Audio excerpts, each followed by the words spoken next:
welcome everyone, and welcome to Breaking Status Quo. And as many of you all who's attended our sessions before, Julie, Sonia, and Greg are, what do you call them, home faces? Regulars. Regulars. And yeah, so today's discussion is going to be on the power of words. And so as a society, all of us, we are very conditioned to talk about our misfortunes, problems, and then we also interpret the events, what's going on, the people around us and ourselves, and we communicate them to the world. And when we communicate those using words, we actually bring them into existence. And it is said that when you focus on your problems, you begin to have more problems. And when you focus on possibilities, you will have more opportunities. So let's start with Julie. Thanks, Radhika. For me, one of the most wonderful things that I've come to realize, I started fairly quickly and early on in my career to realize that the future starts as words in our minds. Because I believe, and I'm not going to, this would have to be fact checked, but I believe that human beings are the only species who are able to imagine. And that is through the fact that we are able to speak. But the fact that the future starts in our thoughts, and our thoughts are words, is for me one of the most powerful constructs. So imagine if the Wright brothers had said, flying a plane is impossible. As soon as we think that something is impossible, we're not even going to try it because we've told ourselves it's impossible. So that's my first input about words in our minds actually create the future. Our brains are conditioned to only seek out and verify that which we believe. And this is pretty much because there is so much information out there that you can't possibly accept all of this. And so I'm just fascinated by the opportunities we open with words and the opportunities we close down with words, and how powerful kind and gentle words are, because we are all human. So we not only speak according to our own filter, which is directed by our own belief systems, but we hear according to our own filter as well.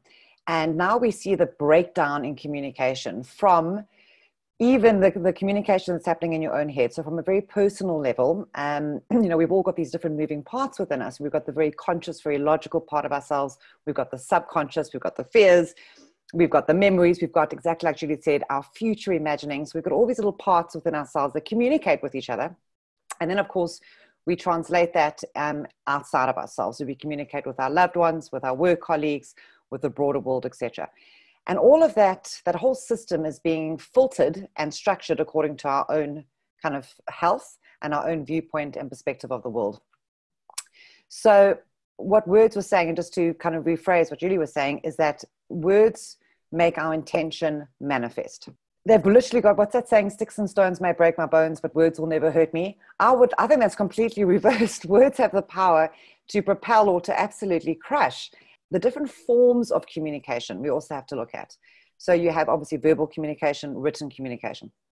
And text messaging, instant messaging, is one of the most destructive things there is, because remember, we're communicating through our filters. We're hearing the tone in our own head. What's important is that the health of the person is always reflected in how they speak. Are they speaking with kindness, with empathy, with understanding? Or are they speaking simply to be right?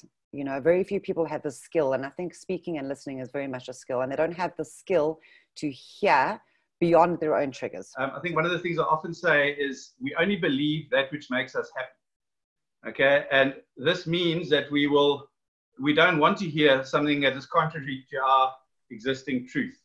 If it doesn't resonate with our belief system, it would make us anxious, and we don't want to feel anxious. We've spoken about that in other sessions. Okay, feel the fear and do it anyway, or replace fear with curiosity.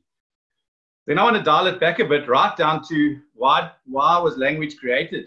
You know, maybe I'll put this out to the panel and say, you know, what is the purpose of language? Can I facilitate like that? Can I ask what was the purpose of language? Why do we think language was developed? Right. We are social beings.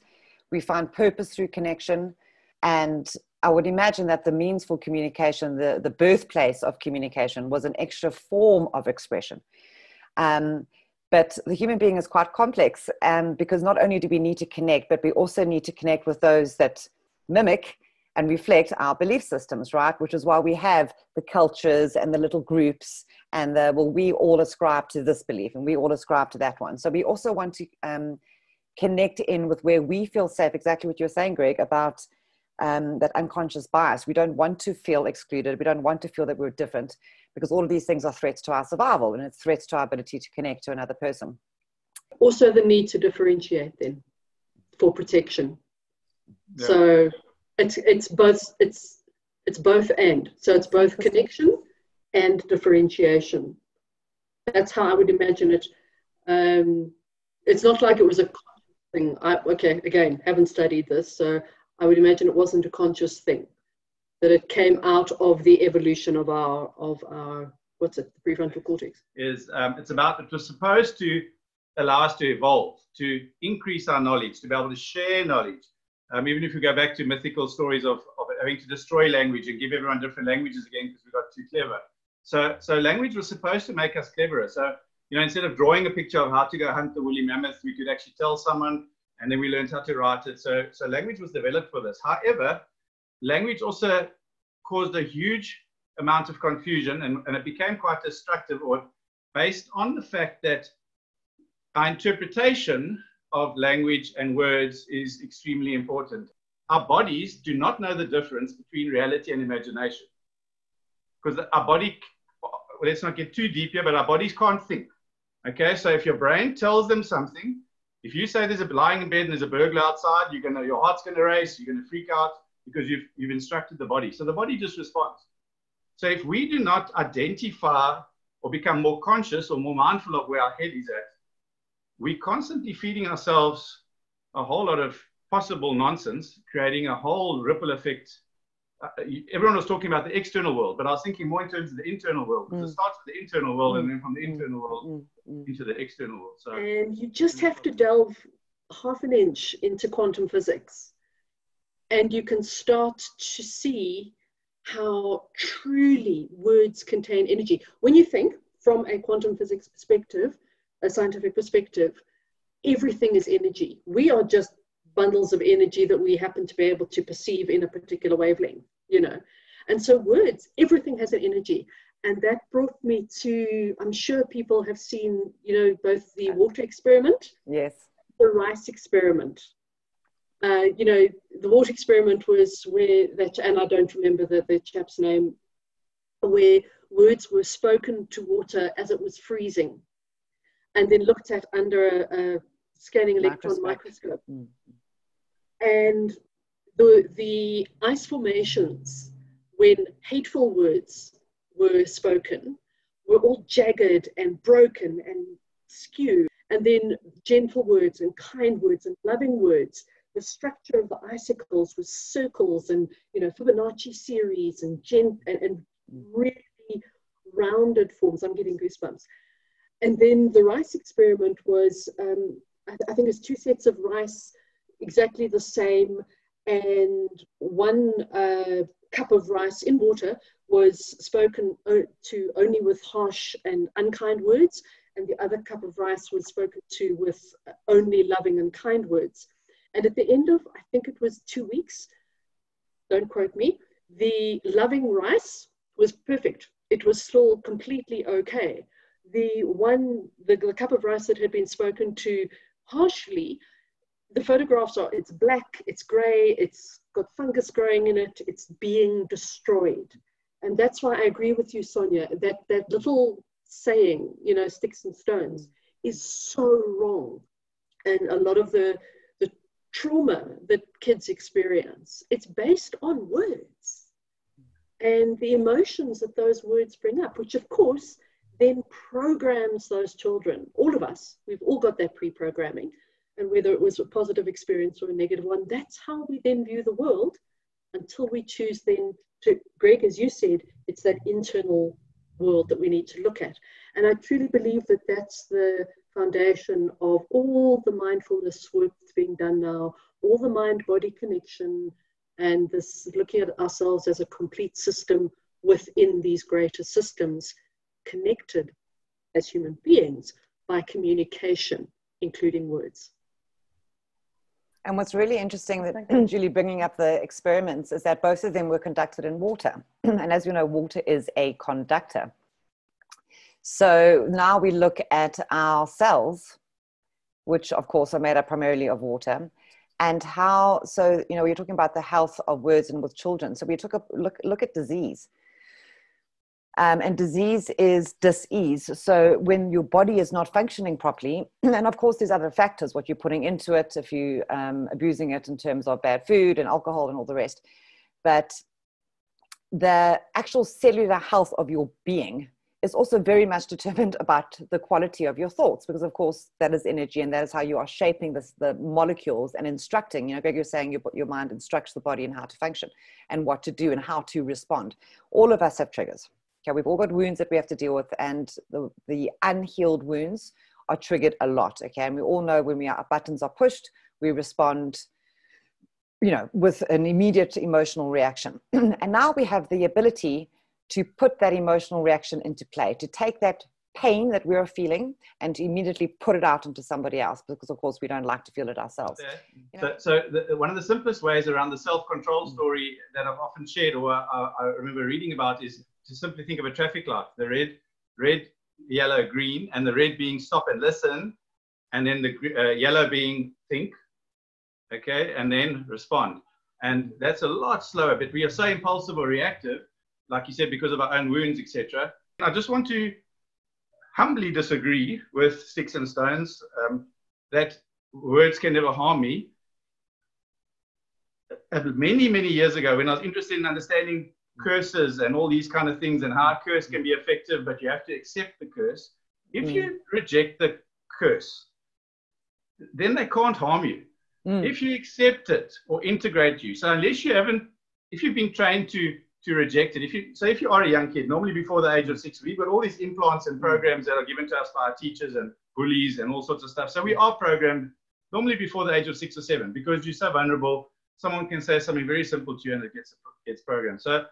So we can, there is a way, but you would need to be taught and become more awake and then get rid of those things. I'm pretty sure that's why the powers that be created emojis, because it's far easier to convey what you're trying to say through an expression which we can immediately recognize. You don't have to say anything. You can just send an emoji. Happy. Well, something I want to share, I've been doing running one program quite a lot, where we look at the difference between how much of what we say, and I'm saying say, I don't mean necessarily verbally, can be say in our minds, are assumptions, how much is judgment, and how much is fact. And I am getting more and more stunned by the regularity of the outcomes, no matter what group I do this work with. So, for example, you show somebody a picture and just say, what do you think about this, person? I'm showing you a picture of a person. What do you think about this person? And, or it could be a hamburger, or it could be a cow, or whatever. And the rough split I'm getting, and I mean, this is not monitored research, so please don't take this as fact. But the rough split I'm getting is less than 10% of what we observe is fact. And by fact, I mean, would be interpreted the same by anybody from any culture, any background, anywhere in the world. So, and typically, I mean, the one person reflected something very powerful. Our judgments are so seldom positive. Almost never. Well, they're based on fear, right? They're shaped by fear. We want to avoid fear. That's our primary programming. Exactly. So think about if the way we're interpreting the world, only this much is fact, for want of a better word. In other words, interpretable in the same way by everybody. That, for me, is the opportunity and the power of words. Because once we can accept that and start to put that pause in place, And by the way, Greg, that robot sign I love.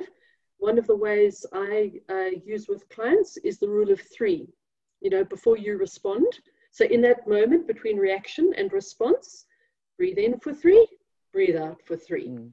Yeah, exactly. So actually there's a question from Nimfundu, and she's saying, I'm blown away. For a long time I've struggled with affirmations. I would start daily, then within a week I did get frustrated, but now that I'm listening to the speakers, I think I never believe any of the words I'm saying. My question is how to align my thoughts with what actually comes out of my mouth. Okay, if I may, guys. So Greg began this thing. So the problem is that we try and change our thoughts in our mind. And as much as our body is directed by a mind, it takes instruction by a mind. In reality, it is our mind who is being heavily influenced by our body. So all of the emotions dictate the shape of our thoughts. And those emotions are sitting in the body. So all of those triggers, all of that fear, all of those old wounds, all of those old belief systems, right, that are shaping the nature of your thoughts reside in the body. So that is why affirmations are not working for you, because you can sit and you can go, let's think of a common affirmation. I'm good enough. I'm good enough. I'm good enough. I'm good enough. Okay, cool. Your body doesn't believe it. There is no buy-in from the body, because your body's still going, I feel, and feeling is far more powerful than thought, as we've seen it. When that emotional body is triggered, you cannot respond logically. Of course, you guys have to practice that pause moment. But emotion will always trump thought, always. So you have to so affirmations are important, absolutely, but they have to work in conjunction with body work, okay? Feelings. And the way to do that with the feelings, absolutely. And today, the way to do that is to go into your body and feel what hasn't been felt, so that they can stop being triggered all the time. Yeah. It's a skill to develop, to become curious about your emotions. Because we judge our emotions. I shouldn't be feeling this. And I have learned to have a Q&A session with my body and my emotions. What is the pain telling me? What is that particular feeling about? Where does it come from? What's it trying to tell me? And so it's bringing that curiosity. And because, as we talked about previously, the curiosity and the fear, we try and run away from the fear and the pain until we can become curious about what it's trying to tell us. Many people, they come and tell me, I'm such an emotional wreck. I'm very emotional. I cry if I'm happy. I cry if I'm sad. Then I tell them, what are you feeling? And they go, I don't know. I'm crying. I'm just crying. Okay. So and that's not feeling the emotion. So you have to be able to name the emotion, because there's a word attached and there is science behind it. I recall them doing an EEG on someone, actually in the MRI scanner, they connect you up. They would put pictures up there, and if it was a snake and you said, oh, I'm happy, instead of saying I'm scared. So when you see the snake, the area lights up in your brain. If you say I'm happy when you're actually scared, that area stays lit until you name the emotion. Then the second step is you have to accept the emotion. When you accept it, the area diminishes. And this is our problem. And I think when we're not naming the emotion, so some people can name them, but we don't want to accept them, then we run away. So as Sonia said, quite rightly, so we need to lean into it and accept it. I think is extremely important. And if we don't do that, the brain releases chemicals into the body which are emotions. Okay, for example, there's all the scientific terms, but essentially, if you think that person's looking at me funny and making you feel insecure, you're going to get a chemical that goes and releases adrenaline, whatever, into your body. So, and if you don't name it, that chemical goes and sits in the body somewhere and makes you sick in your body. So, to bring back that, the power of words and how to integrate them and to use them positively, constructively, and with intent within ourselves, and connecting, beautiful what Greg said, connecting the word, naming the word with the emotion, is about raw reality. When we can accept what is. And just the act, I'm sitting there going, okay, this hurts. Okay. Because you're helping your body. We have to think about our body as a scared child, because ostensibly it is. It's always like, am I being under threat? Am I being attacked? That's how our body responds. That's the flight or fight mode. So and everybody needs truth. We need truth. And if you can say, I'm feeling scared, immediately there's a small drop. Yeah. Because we've named it, You we've soften. accepted it, we've recognized it, we've given ourselves the honor of being seen. So our body's like, okay, I know what I'm dealing with. You've named it for me. Thank you. Okay. It's not too bad. I can stay in this feeling for a little bit, right? I'm not going to die, because the body's always like life or death. That's the body. And that is where the skill comes in. And you don't have to stay there for an hour. And maybe at first it's like, okay, well, I managed to name the emotion, but then I freaked out, and then I went and phoned a friend and drank coffee. Cool. Tomorrow, stay for a little bit longer. And when we can get into the practice of feeling authentically, accepting authentically all of our emotions, because they're just there. They're just there. It doesn't mean anything, right? In one human day, we're going through the full gamut of the human emotions. Whether we recognize them or not is different, but we've got that beautiful rainbow. Like, why do you only want to stay in the blue zone? Feel all of it. We've got to learn and to accept that we're messy. Yes. I love that. We're Raise your free flags. Imperfectly perfect. Yes. Yeah. And we've got to be Accept a our vessel. flaws and everything. It's got to flow through us. And exactly, I love what you said, Greg, about holding on, because we hold on. And just to cycle back to the words will never hurt me, I agree with you, they can't. If you have sorted your stuff out. You've done. If you haven't sorted your stuff out, those words are going to go in there and they're going to stick. So we let joy flow through us. We don't go to, I'm not going to book a session with Greg and he's going to say, why are you here, Sonia? And I'm going to go, well, I was so happy this morning and now I'm not. And no, we let happiness flow through us. I was so happy this morning, had an awesome, and that's cool. And we keep going.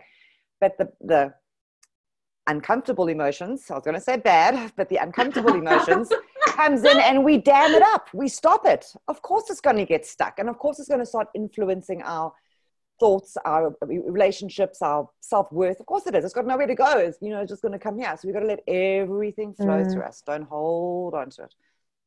And messy. Oh, I like it. Quickly. As a takeaway for everybody, when you're feeling something you don't want to feel, then go, okay, this is messy human. Right now I'm being messy. It's okay. It's okay. I love that. Thank you, Julie. Thanks. You had a question there, Radhika. You said there was a question. Yeah, and I just also want if Nimfundu could tell us if she puts all this into practice, the lady who asked us the question. And the other question's by Anne Pinto, and she says it's difficult at times to hold our words, which are mean and fault-finding, especially when you've been patient for a very long time and then there's no change happening from the other. How to deal with that?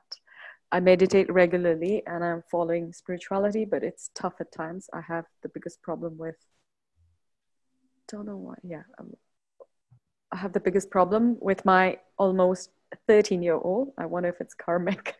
Otherwise, I'm an angel to the world. Boundaries, right? Boundaries. Yeah, boundaries. You can't rescue yourself through another person.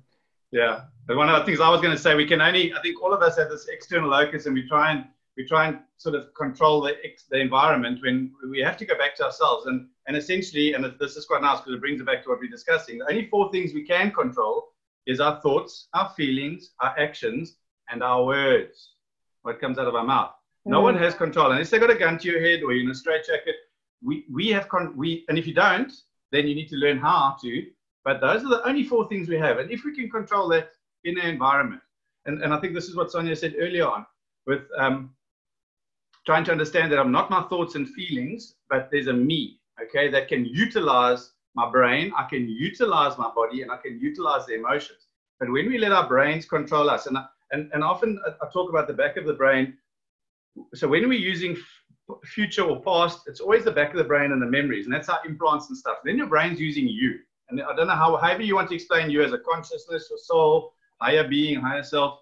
But the me, when I'm using my brain, I then use this front part, which is the executive functioning. Now I can start using my brain. I need to use my memory, but I must be aware that my memory shouldn't be using me, because then I become impulsive or reactive and allowing all sorts of stuff. But we need to integrate.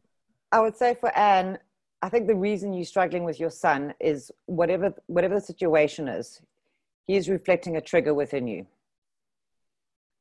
Yeah. So my advice is to go spend some time and write down how he triggers you. So I feel that he's disrespecting me. He's not listening to me.